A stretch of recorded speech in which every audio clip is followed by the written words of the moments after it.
Welcome to the Wow Effect. This is where 6 and 7-figure women share the raw, unfiltered stories of how they built their empires. I'm your host, Mallory Steele.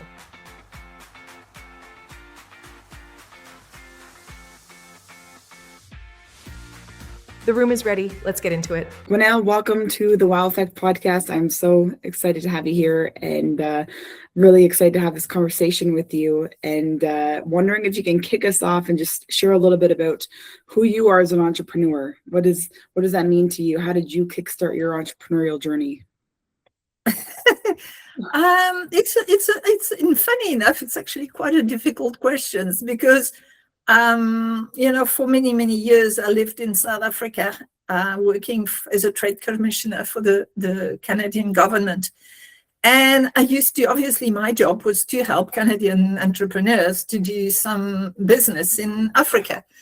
And, there was nothing more. I used to get involved with so many companies, and as the project would develop and get there, and then the last moment when it starts getting really interesting with the negotiation and whatever, and then I had to pull out because it was none of the business of the government to actually get involved into that. And I found that it was like so frustrating to get everybody to where they should be getting, and then you pull out. So I think in some ways my entrepreneurial way of thinking probably kicked in at that time. That's when I realized that, okay, it's great to work with the Canadian government, who, by the way, is actually amazing at helping entrepreneurs around the world. The trade commissioners on this planet are definitely some of the best I have ever seen from all the countries.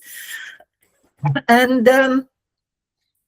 so that started in, and then I came to Canada and worked for a non-profit for the Toronto Board of Trade for a few years, and same thing, training companies to get to where they should be. And then eventually I just thought, why on earth am I doing this for everybody else except myself? So then I decided, you know what, enough is enough, and I'm doing it for myself, and I'm loving it. I love it. And what is it that you're doing now? So my company is really divided into two streams. One of them is to create training sessions for companies, and that to actually go international or expand or face massive surges in orders or whatever. So I try to create days that are pretty different. So to give you an idea, when you go out there, you're going to find tons of courses on supply chain management. However, it might be a bit more tricky to find a day helping you to navigate an increase in international tariffs, okay, and how you cope with tariff engineering, and you making use of bonding, and navigating all these things so that you can actually delay tariffs or actually narrow them down. Or there's a lot of ways to do that, but this type of course is actually not that freely available. So you could have, like I just created recently, a course on understanding Islamic financing for all the companies that want to do business in the Middle East, although at the moment it's a little bit tricky. But, prior to the madness that's happening now, there was actually, and hopefully it will come back, huge opportunities in the Middle East. And if you have the advantage of being Islamic finance compliant, it gives you a massive competitive advantage, and it's not that difficult to do. So this is the type of thing I do, is to create niche type of training sessions for companies that really want to accelerate. And then the other part of my business is that I'm busy. It's like, it's early stage. I'm busy putting together an online business assessment tool that compares companies' key topics, whether it's financial, health, whatever, compared to a global benchmark of entrepreneurs. And that doesn't exist anyway, because at the end of it's great to say, okay, well, I'm doing well in my marketing. I've got a unique product. I'm doing well. And then, okay, so how does it feature versus your competitors that could be based in South Korea or India or wherever it is? So that's what I'm busy putting together.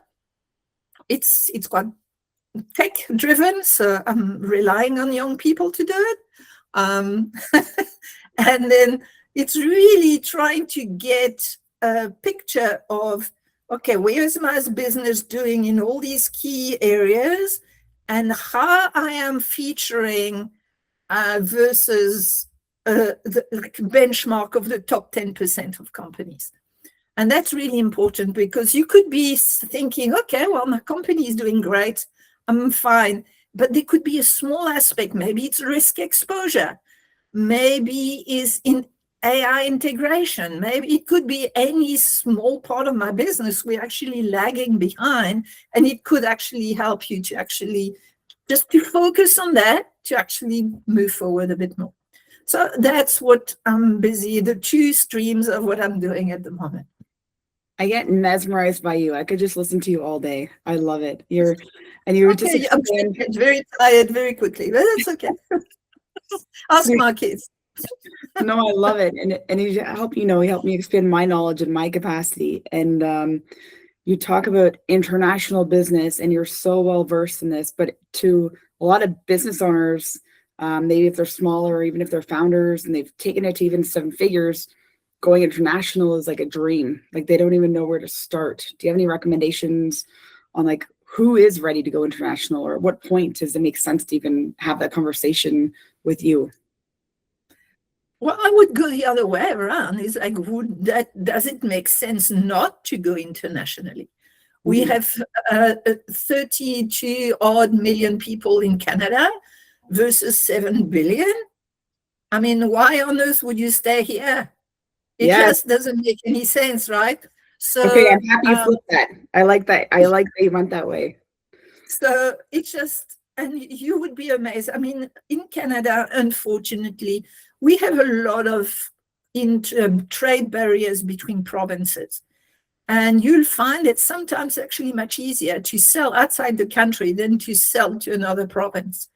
Going international is not much. I mean, you have to tick boxes, but it's not that complicated. It goes back to the same principles of, okay, you find your clients, you engage into a relationship, you make sure that you've got all your risk, your risk factor ticked off, and off you go.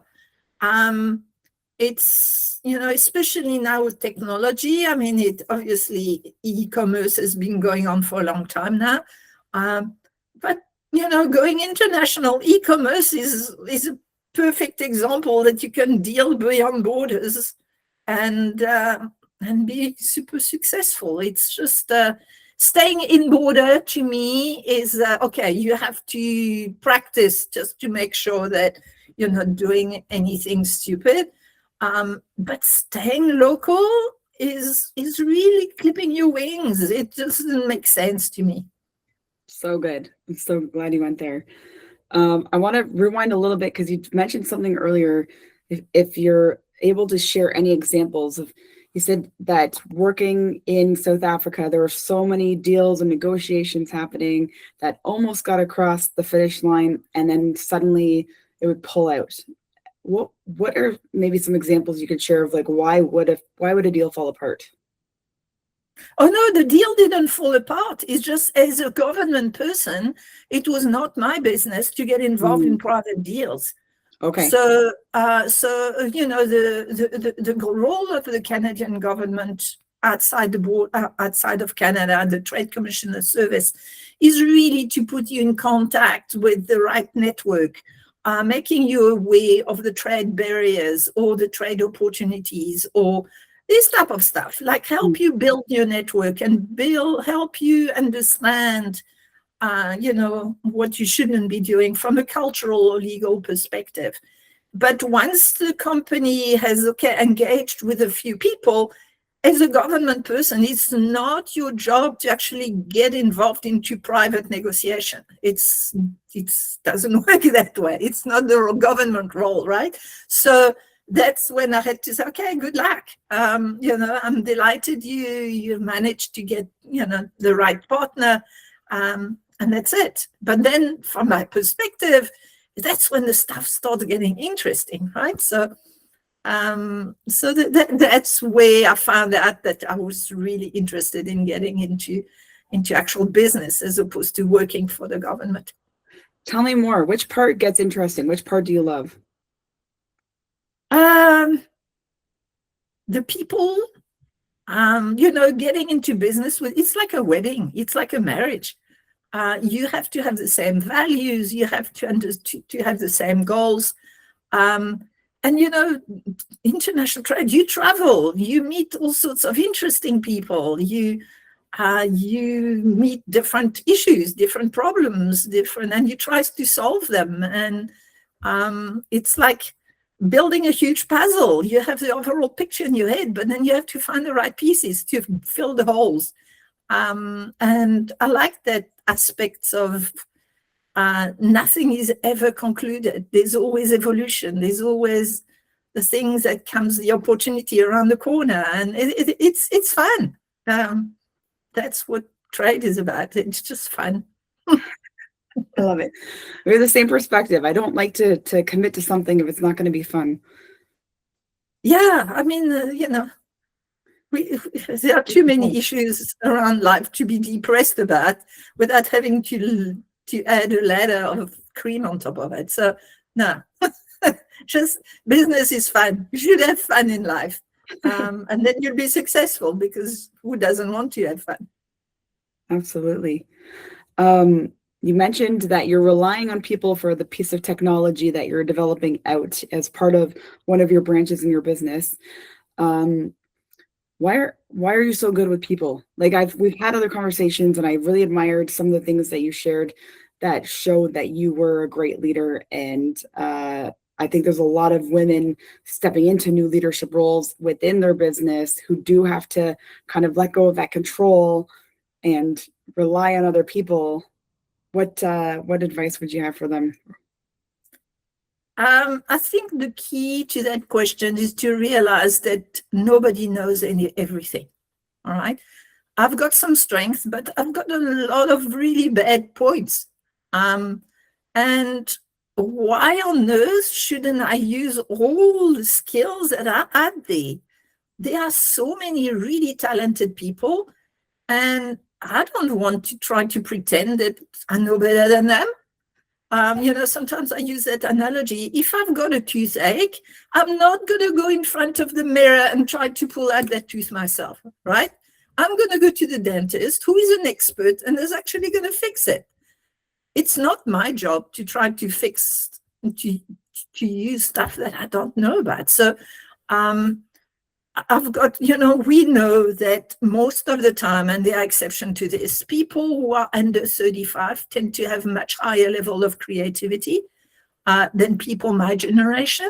So let that creativity run. At the end of the day, being too much in control is not good for anyone. It just stops it stops the growth. And I think women on that are probably better than men. They tend to give a voice to other people more easily than men. And I'm generalizing. Obviously, there are lots of exceptions to that rule, but I think the key here is to always let other people talk, and see where they are coming from, what they like, what they need, how they think. And then you just, okay, then you're making sense. Always try to get people responsible and take control of what they do. And then you take the best, and then that's how you move. So it's a little bit,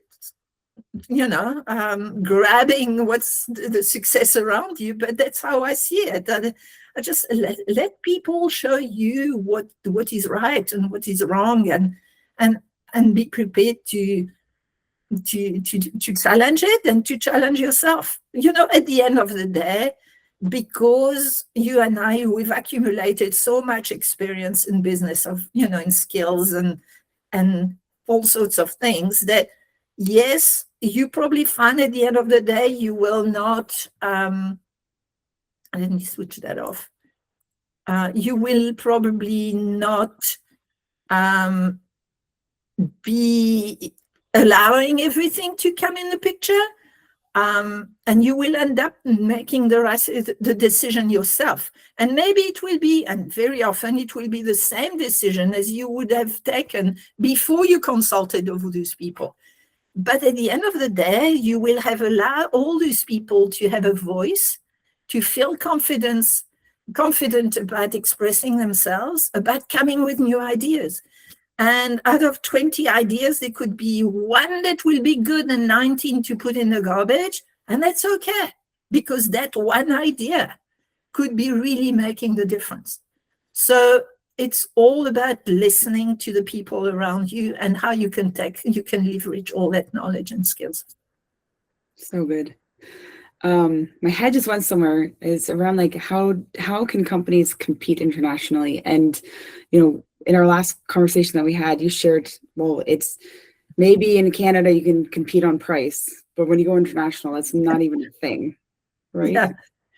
Yeah. So generally speaking, if you go international, you're never going to be, the price is never, or the service is never going to be the key differentiator. All right. So if you have a product or service, which in Canada, the reason why you are the leader or the reason why you're getting new clients is because you're the cheapest or because you have the best service, usually that's not good enough to go international. Because once you have to deal with currency exchanges and suddenly you increase your competitor network. If you have to deliver a service to a company that's 6 hours ahead or behind, guess what? They're probably going to get better service with people who are on the ground because they will be much quicker at responding. So there are certain things that don't wash very well, internationally. But the key here is to be very, very clear about your value, what we call value proposition. I know it's a jargon word, but basically it's what makes you unique, what would make anybody want to buy from you as opposed to your competitor.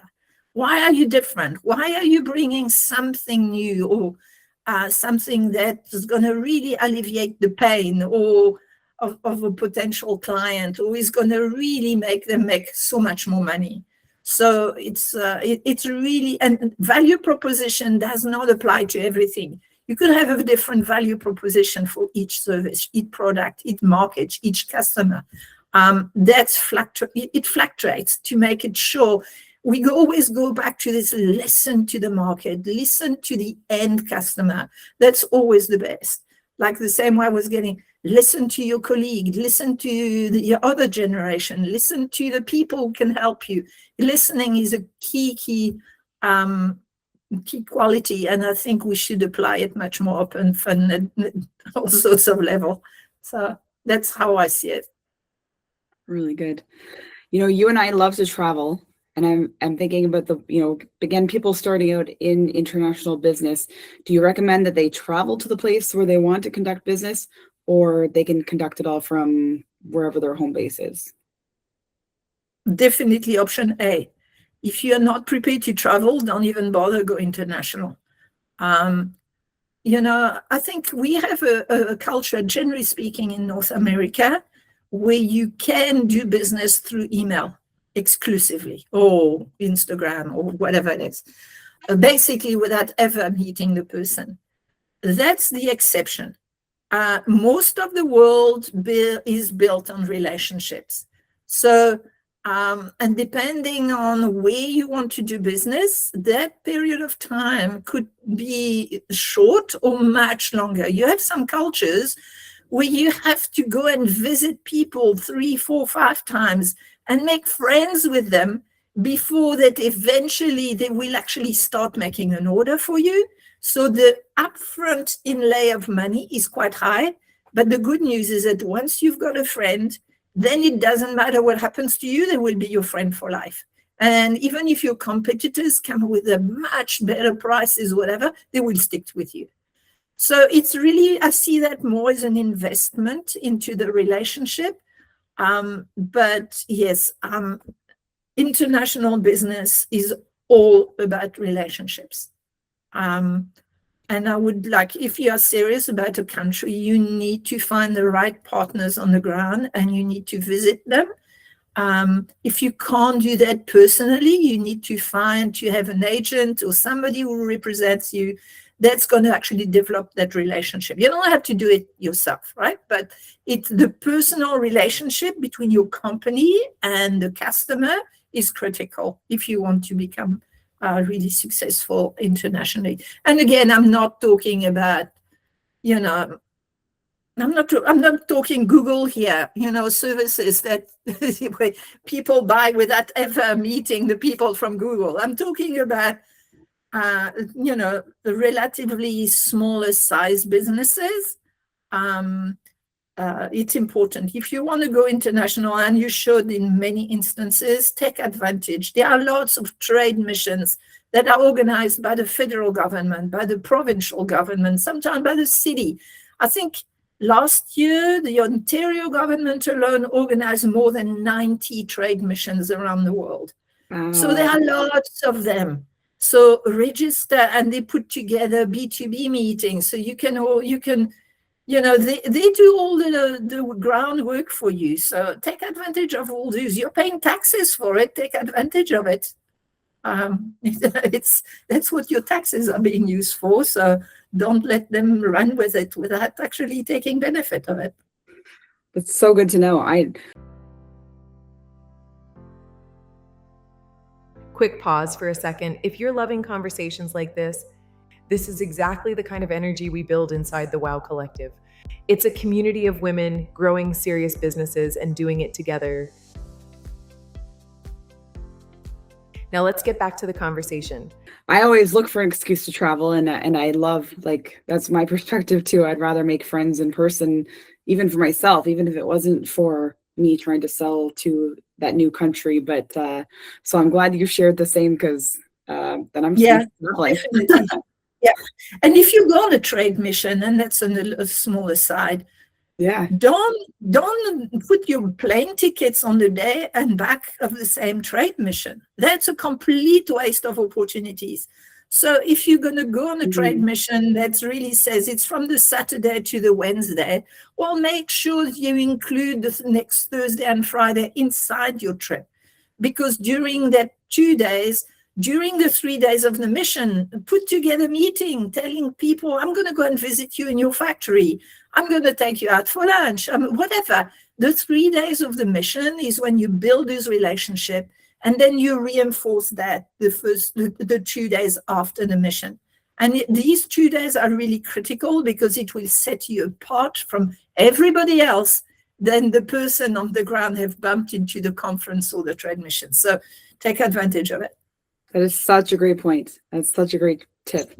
At the end of the day, it's not going to cost you. The whole cost of the plane, everything is already covered. So it's just a couple, and you will find a small Airbnb somewhere. It's not going to be an extra much money. Yeah, so good. Have you ever done any of the trade missions yourself? Orchestrated behind the scenes. I know you've. I was the one organizing them. I was working for the Canadian government. So there's a lot of work in all the trade missions there, especially the B2B meetings. And one of the best things you can ever do is that whenever you go to a trade mission, send them a thank you message afterwards to the trade commissioners. You'd be amazed how rare it is. Companies that actually say thank you. And that will take you a very long way. A lot of people are very quick to complain. Okay, I went to this and that happened and whatever it is. But there are not that many people who actually send a personal email to the trade commissioner, copy their boss, that's the senior trade commissioner, and just say thank you for all the work you've put in. You've been super helpful. And tell them as you go and you start developing, tell them of your success, because with time you will make friends from all these people in market, and whenever they come across with an opportunity, you'll be on top of their list for them to contact you. So you create sort of an agent, your personal agent there, for them to work for you. But it takes a little bit of relationship, but nothing that's actually a brain. It's not complicated. It's basic human interactions. Isn't that incredible? It's something so simple that we often don't think about doing. It's just saying thank you. That's right. Yeah. Yeah. I actually travel with thank you cards in my backpack, because you never know when you're going to meet somebody and you want to just leave a nice note, or someone does something for you that you want to say thank you, and just to be equipped. And especially, we have downtime sometimes. Sometimes we're at the airport a little bit early, or you're waiting in between meetings or something, and it's a great opportunity to just get that little note. And use email, because an email can be forwarded to their own boss, and then it helps them. So great. Sorry about that. I've got something in my throat today. That's in the ear. I'll give you an example. A while ago, and it happens in cycle in the government, you have budgets increase and budget decrease. And whenever there's a budget cut, regularly, you're going to have the government doing audits to all the trade offices around the world. And these trade offices, those that do not perform or do not see a lot of return, are going to be cut down. And that, at the end of the day, it's a lost opportunity for us, Canadian entrepreneurs, to actually get support on the ground. So whenever you go somewhere and you can actually give proof that you benefited from this service, do it, because it's going to help you in the long term. Whenever they have to reinforce, more staff or whatever, they will count. Every time you communicate, they have a big type of CRM system in the government, where every time you contact a trade commissioner around the world, they record. It gets straight into the CRM. And then the end of the year, trade commissioners are actually being evaluated. It's part of the KPIs on how many messages, the answers, and all this type of stuff. And so the more you actually send, the more you help them to actually do their job and help you at the end of the day. So yeah, be generous. Good. Okay, so be generous. We're going to remember that. It's good insider information. So you're building this business assessment. What was the gap that you saw or identified that inspired you to build this? The first thing that came, the first time I saw one of these assessments was a personality. We've all had this personality assessment, like Myers-Briggs and all of those. And very often it's like, okay, you get all sorts of questions, you get a report, and then that's it. It's like, okay, so what?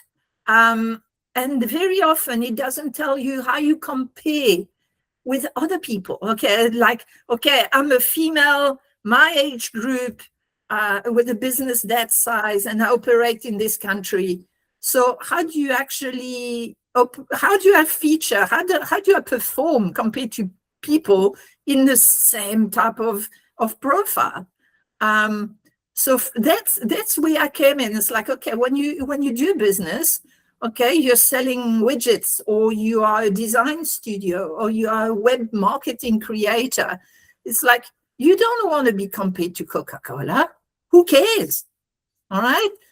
So you want to have a system or a decision-making tool that tells you exactly, okay, how do you feature compared to people who are like me? And something like this does not exist in terms of business assessment. So that's why, I decided, okay, well, let's see how it works. And when I was at the Toronto Board of Trade, at some stage during COVID, we got approached by the government asking us, okay, can you do we need to have something to understand how digitized businesses are, because it was COVID, nobody could function. A lot of Zoom did not exist. Nobody knew how to do things. And suddenly the government, a lot of money was put aside to say, okay, how do we help companies to become better at being digitized? And then at the time, we created a very small, assessment, which became extremely successful. So I knew that the concept of doing a business assessment really worked. So I decided to go my route, but with something much bigger, much more complex. But the principle is like how to compare ourselves to what we want to do. And that's a tool as well that's fully adaptable. So it's not, let's say tomorrow, for argument's sake, I go to a company, I don't know, Manulife, okay? They have a lot of clients that are businesses. So the chances that if I sell that tool to Manulife, they will want to know how exposed to risk are their own businesses, because that's what they're interested in, right? They want to sell insurance and they want to sell portfolios. So they will want to be able to see how their clients are featuring. And by selling a product like this to them, it gives them access to much more in-depth information about the businesses that they actually do business with. And I can transform that assessment into a Manulife product. So it can be completely branded Manulife. I can tweak the questions to make it interesting to them. I can change the weighing of the questions in the algorithm at the back. So then it becomes truly a fully on assessment for the insurance industry. So this product I'm working on is completely fully adjustable to the client's needs. And things like that don't exist. Whenever you do a business assessment, it's the same for everybody. What I'm doing here is something that's very versatile and unique and adjustable to the client's need for all the big clients that have access to entrepreneur and small companies. So that's why it's so different. Still working on it, but the tech side is working. That's good news. So. That's great news. And I love that you're incorporating a global benchmark for business. Yes, that's key, because there's nothing like this out there. Yeah. So of all your years in, participating in, orchestrating in, doing international business, is there a success story that comes to mind? Something that either you're proud of or you got to be a part of or witness, or something that you could share? Probably a bunch of them, so hard to pick one. Okay, so it depends. I mean, I can go back to more recently. I mean, when I was at the Toronto Board of Trade, I created the Trade Accelerator Program, and it was interesting because originally it was a board, Toronto area, and it was so successful that we got contacted by the government, the feds, to actually take it across to Canada. So at the end, we actually trained like over 3,000 companies in that, in how to go international. So that was a great success company, and we got awarded like Ontario Export Awards and all sorts of things. So that was quite cool. That's amazing. Why do you think they wanted it across the country? What was it about it that? Because basically they were saying, "Oh, this is so successful at getting companies, abroad. We don't want other provinces to actually miss out on this." So that's why I ended up receiving quite a bit of funding from the federal government to employ people and to take it to the next level. So it ended up being a very, very big successful program. So but I left the board 2 years ago, so I have no idea what's come of it. It's probably, fizzled out a little bit. I don't know. But that's that was incredible. 3,000 companies that was trained through that program. That in itself is incredible. yeah. And it's so great. When you receive that email, I remember a company sending me, I just got a big order in the States for 10 million US, and I would have never been able to have it without you. And you get all these things, all these regular messages of companies saying thank you. It's like, yeah, I've sorted out my problems in Jamaica or whatever, and thank you. It's like you are directly responsible for it. So that's always nice to hear. Mm-hmm. What do you think? If they didn't take the program, they'd probably still be stuck with their problems. Did you see a pattern of any problems across the board that a lot of entrepreneurs run into, or they're all just completely different? Yes, there are some patterns. It depends on which type of business.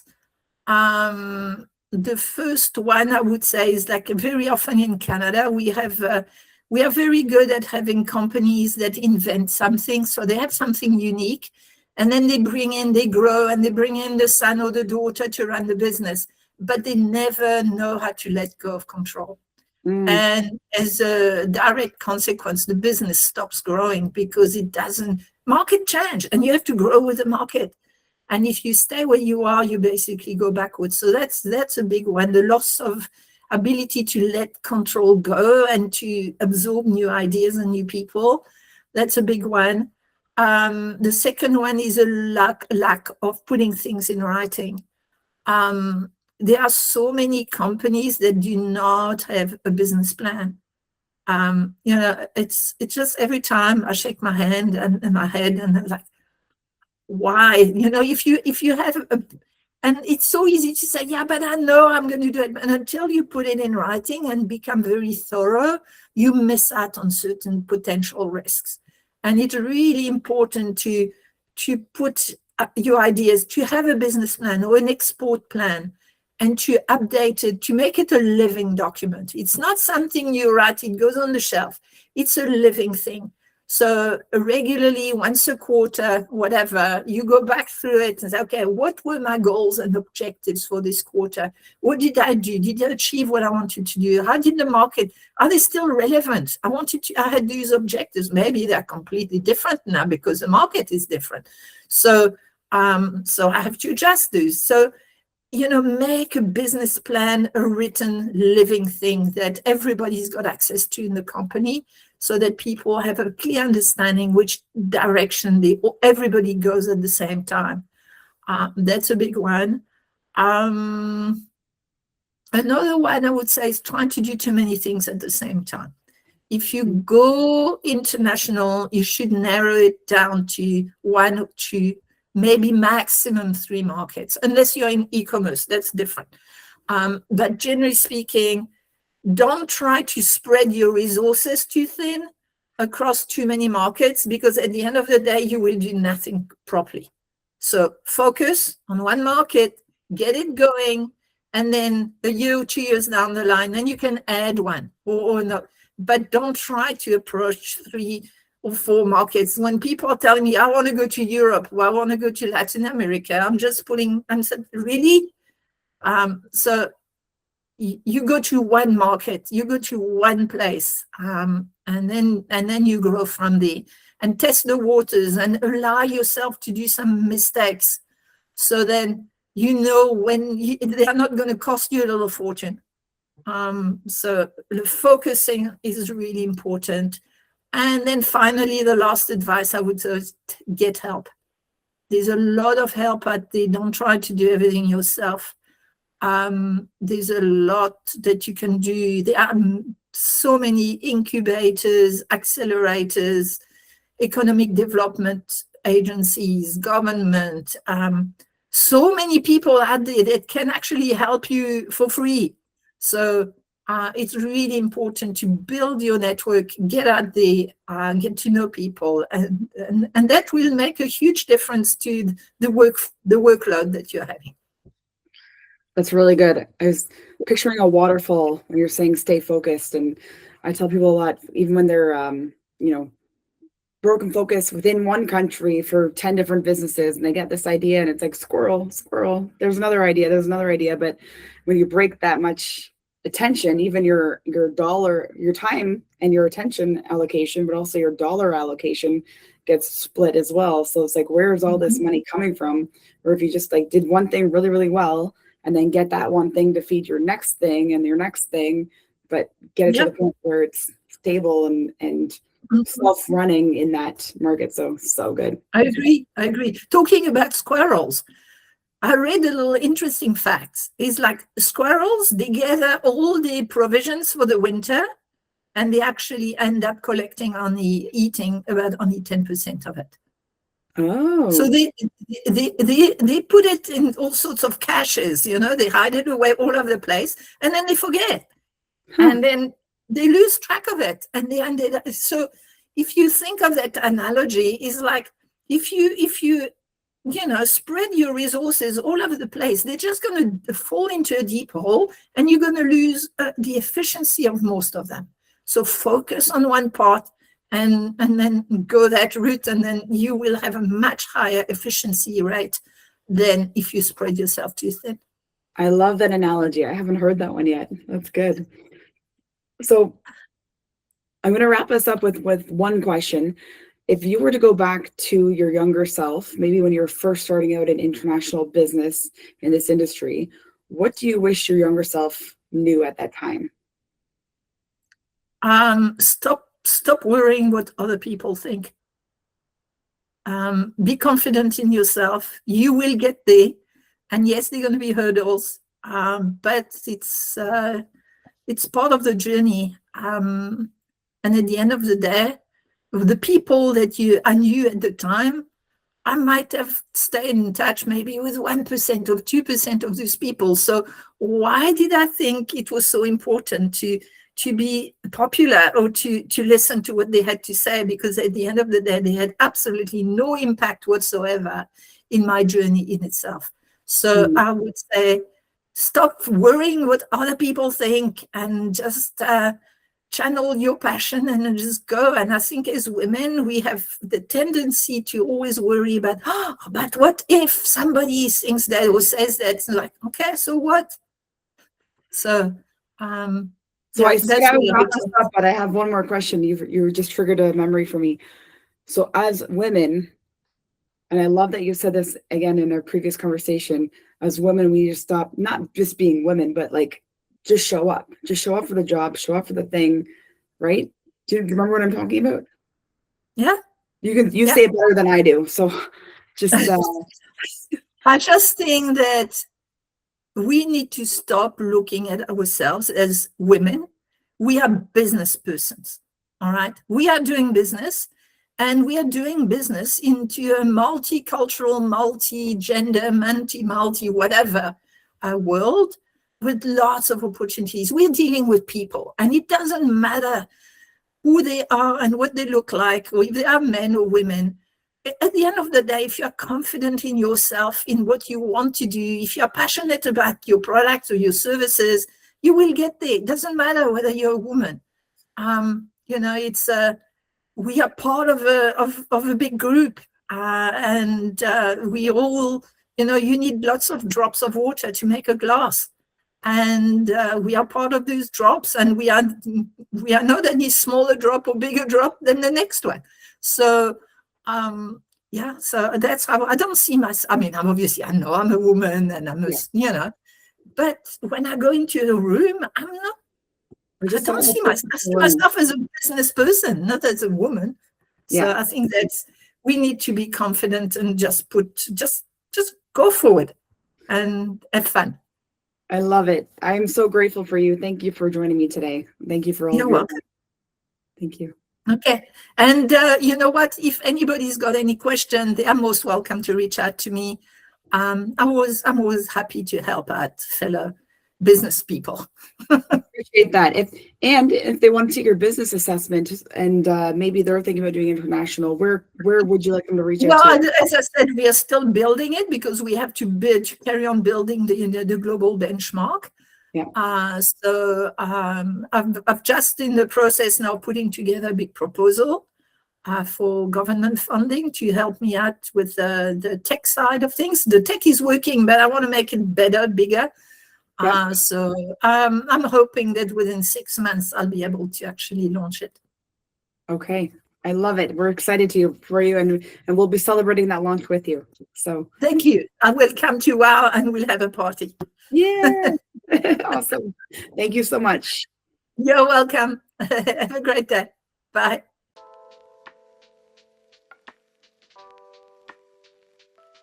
If this conversation sparked something for you, make sure you subscribe so you don't miss the next one.